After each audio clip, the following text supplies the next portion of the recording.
Hi, I'm Pastor Joseph from Culpeper Presbyterian Church. Our congregation is called to cultivate a community of faithful disciples, and that includes our online community as well.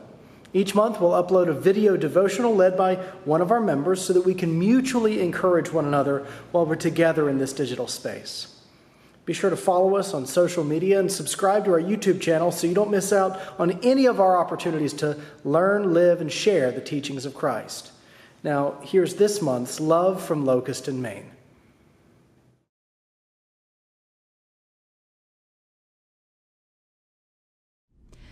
Several months ago, I attended a funeral at my childhood church.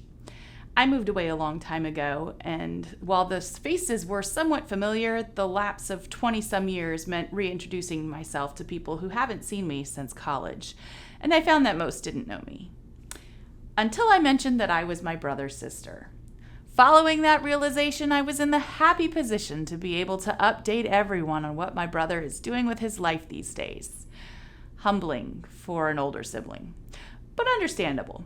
I'm the quieter of the two of us, and have always preferred the behind-the-scenes work. While my brother was writing sermons and serving as an advisory delegate to the session in high school, I was making decorations for VBS and washing dishes after the youth spaghetti dinner.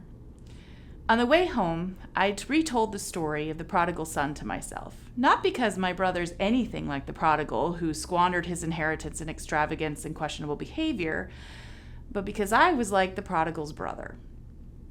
I felt overlooked and forgotten, much like the prodigal's brother who came from working in the fields to angrily confront his father about the injustice of giving a huge celebration upon his younger brother's return, while he'd never given him so much as a goat in all his years of steady, quiet service.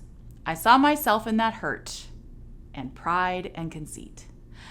And then there's the father's response in Luke 15:31. Son, you are always with me, and everything I have is yours.